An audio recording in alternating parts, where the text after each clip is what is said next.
Hi, I'm Leon Sacco, and I'd like to speak about a personal experience that I had in Japanese school. This is going to be a very short presentation, but I hope you can get something from this.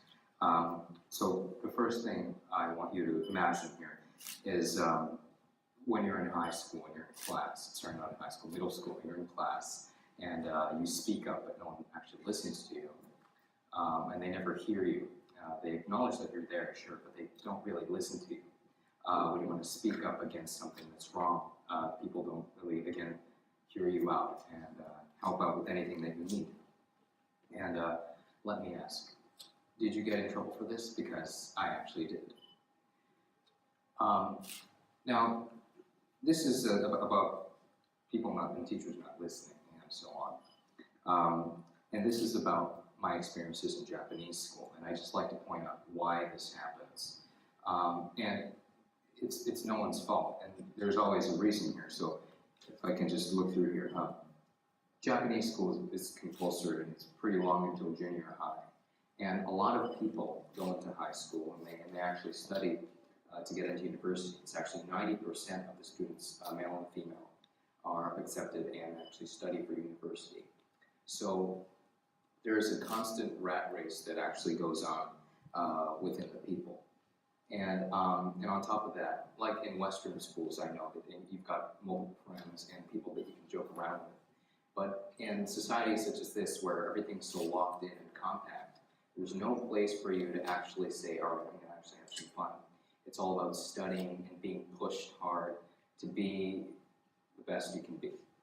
And the funny thing about Japan, and basically any Asian country, is that the people who are way more experienced than you are, no matter what age you are. So for example, if you're in a business and you're a 50-year-old guy, and then there's a 25-year-old young man, even though he's younger than you and inexperienced in life, you still call him senpai, who a superior, so you need to listen to him or her, about whatever it is. So that I couldn't really understand. So that really got me into trouble.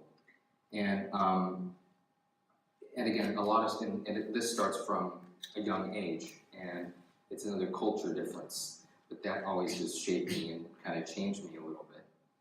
And yes, that's right.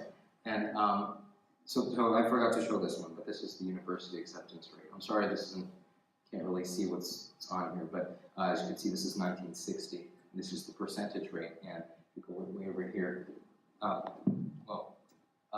This is pretty high, and this is a Japanese graph. But in Western universities, it's kind of a bit different. I mean, this is a lot higher. The average is way more higher than anyone would expect, and I like to explain the class environment and what kind of place I was in. So I would sit down and get on with my studies. And it's just like this, actually. I think I know where this school is. It might be where I was. I'm not entirely sure.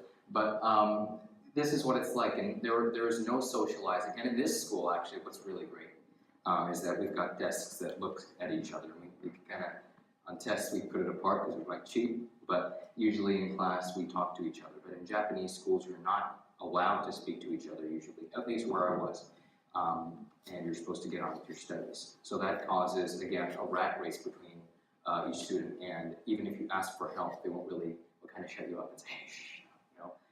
And even if you want to ask for help, they won't help you. And same with teachers.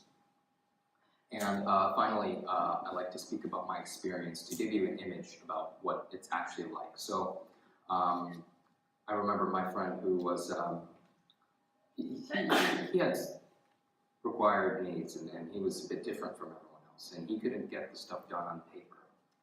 And his name is Takeshi. Now, Takeshi, he couldn't understand basic processes, and he was being bullied all the time because he was different. And one time he was late to mathematics, and my teachers and my classmates actually started kind of isolating him a little bit, saying that he wasn't really into the lesson, and saying that he wasn't interested, and that's why he was late. And he was bullied, and I actually saw this, and even he asked for help and screamed for help. No one actually did, and they were sure they were hearing him, but they weren't getting kind of into it. They were listening in that sense. And he was being bullied, and the teachers actually kind of hit him with a binder. And I asked him if he was okay later, and he said it was normal. And that really struck me, because that was the first time I've actually seen a teacher hit a student. And I knew he wanted help, but he didn't really reach out for that, and he said that he was fine. This was in 3rd grade, so it was something that I didn't really expect, and something that, and I'm going to tell you what happens to him later on, which might shock you, and it's a very common problem. And again, another thing with my friend, who is, again, Takeshi, he couldn't understand something about one of the theories of philosophy. And it was a very difficult philosophy. And he wanted some help, so we looked around the class, and he said, "Excuse me, sir, I'd like some help. I don't really understand it." The teacher just said, "Well, you're not reading." But the problem is he couldn't read it. He just can't read the characters, so he's not going to understand anything on paper. And I'm not really good at kanji, but I could still understand a few things, so I had to help him out. But I was the only guy out for him, and I even asked for help. But again, the teacher would say, "Well, it's not your job to look after them. It's their parents and how they put in work into their child or just not learning." And again, that really hit me hard. And what happened to Takeshi very recently is that I actually kind of got this news, and I was shocked, is that I lost him actually. He took his life because of that. That he was bullied constantly. So I decided to talk about this because it's so important to us of listening to people and understanding what they actually mean. And I like to add, I'm just going to go back here.